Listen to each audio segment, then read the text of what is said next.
Kasih karunia dan damai sejahtera dari Allah Bapa kita dan dari anaknya Tuhan Yesus Kristus menyertai kamu sekalian.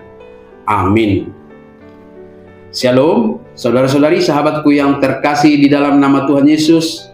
Firman Tuhan yang menyapa kita hari ini, hari Rabu, tanggal 4 Maret 2026, tertulis dalam kitab Daniel pasal 1 ayat 7. Mari sahabatku, kita simak dan renungkan firman Tuhan yang menjadi kekuatan dan inspirasi untuk menjalani hari ini. Demikian.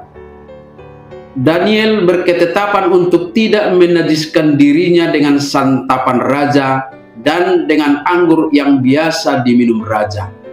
Dimintanyalah kepada pemimpin pegawai istana itu supaya ia tidak usah menajiskan dirinya.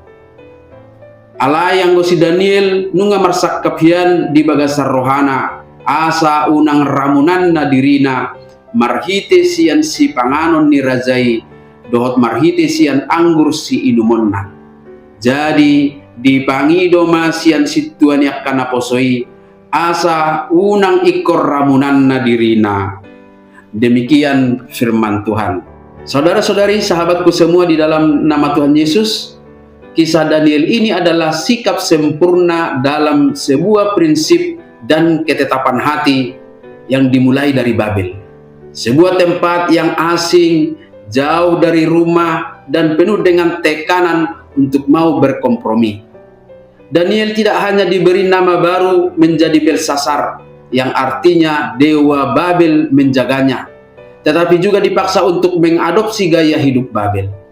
Namun, Daniel berketetapan hati. Tidak mau makan santapan raja dan minum anggur yang biasa diminum raja. Hal ini bukan sekedar pilihan makanan dan minuman, melainkan sebagai sebuah pernyataan iman.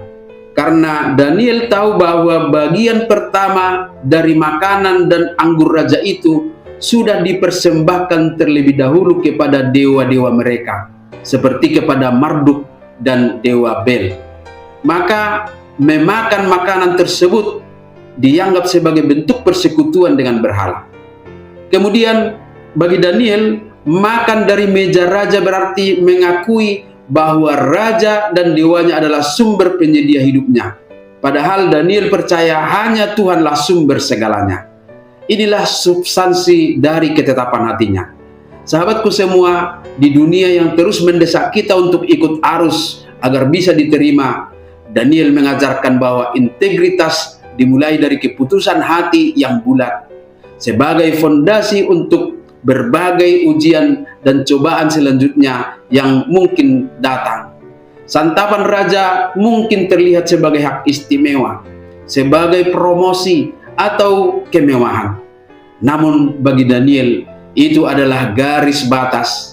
Dan hal itu pun mengingatkan kita bahwa godaan terbesar kita bukanlah hal-hal yang terlihat jahat, melainkan hal-hal yang terlihat enak dan wajar dilakukan semua orang, namun perlahan akan mengikis pengenalan serta kesetiaan kita kepada Tuhan Allah.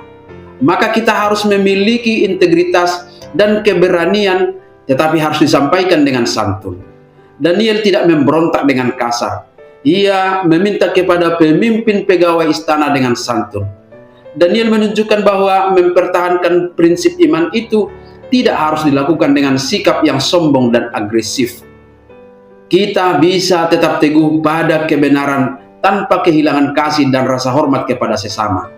Mari sahabatku semua, mulailah menunjukkan ketetapan hati untuk setia kepada Tuhan kita di tengah santapan-santapan menarik yang disajikan oleh dunia lewat modernisme, gaya hidup hedon, dan tren serta pola pikir atau kebiasaan yang sebenarnya menjauhkan kita dari Tuhan.